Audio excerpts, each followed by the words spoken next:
Ah, le vélo taf. On a tous cette image en tête, non?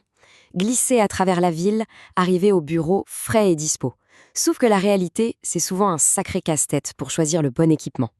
Mais pas de panique, on va décortiquer tout ça. Voilà l'image parfaite. Le trajet de rêve, stylé, sans effort. Mais entre ce point de départ et l'arrivée, il y a tout un tas de questions, de choix qui peuvent transformer ce rêve en une expérience un peu moins glamour.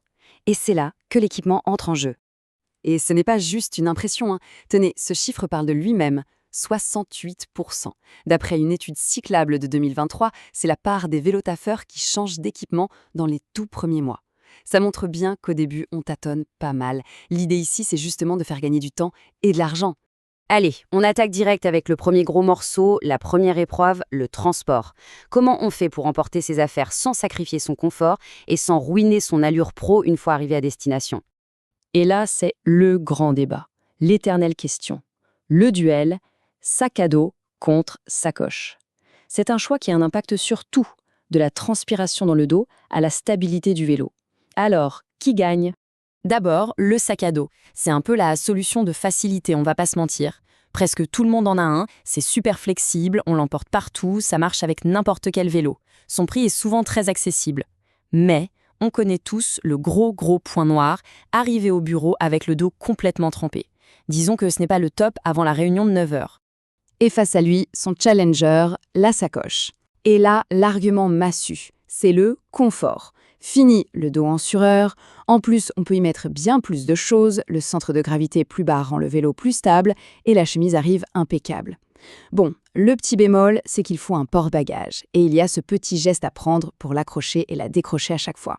Bon alors, le verdict dans ce match. Disons que pour les trajets très courts, où on a besoin d'être super flexible, le sac à dos fait l'affaire.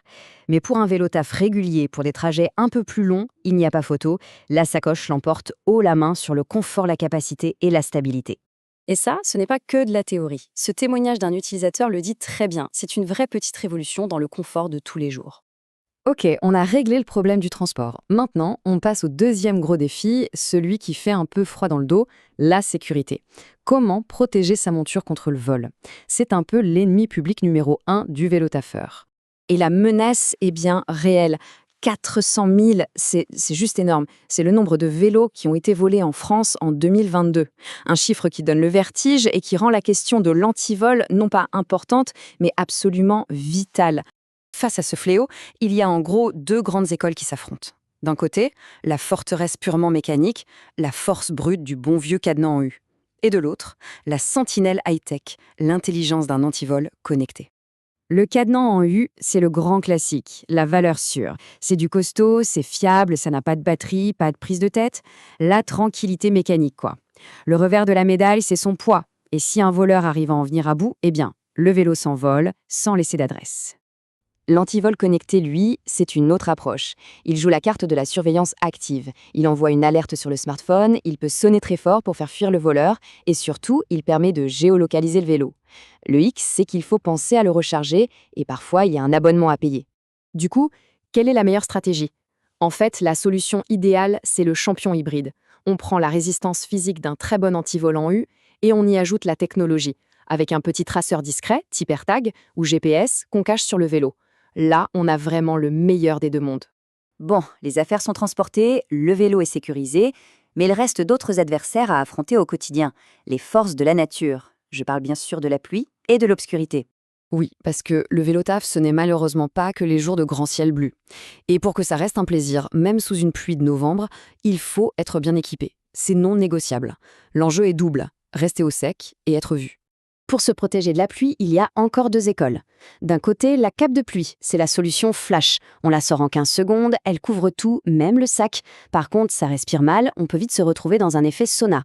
De l'autre, les vêtements techniques. Là, c'est le top du confort et de la respirabilité, mais c'est un autre budget et c'est un peu plus loin à enfiler. Et pour la lumière, c'est un peu le même genre de dilemme. Les lumières rechargeables par USB sont super pratiques, on les met, on les enlève, elles sont puissantes, pas très chères, mais il y a toujours le risque d'oublier de les charger. Face à ça, il y a la dynamo. C'est un plus gros investissement au départ, mais après, c'est la tranquillité absolue. On pédale, ça éclaire. Point. Pas de batterie, pas d'oubli. Bon, on a vu plein d'options. Maintenant, la grande question, c'est comment on choisit? Comment on assemble toutes ces pièces du puzzle? Parce que l'équipement parfait n'existe pas, il n'y a que l'équipement adapté à sa propre pratique. Alors, pour y voir plus clair, on va explorer 4 profils types. On commence avec le profil de l'explorateur débutant. Le cas typique des trajets assez courts, moins de 5 km, 2 ou 3 fois par semaine. Ici, pas la peine de casser sa tirelire. Un bon sac à dos, un antivol en U simple, des petites lumières rechargeables et une cape de pluie compacte, ça fait parfaitement le job. On s'en sort pour environ 180 €.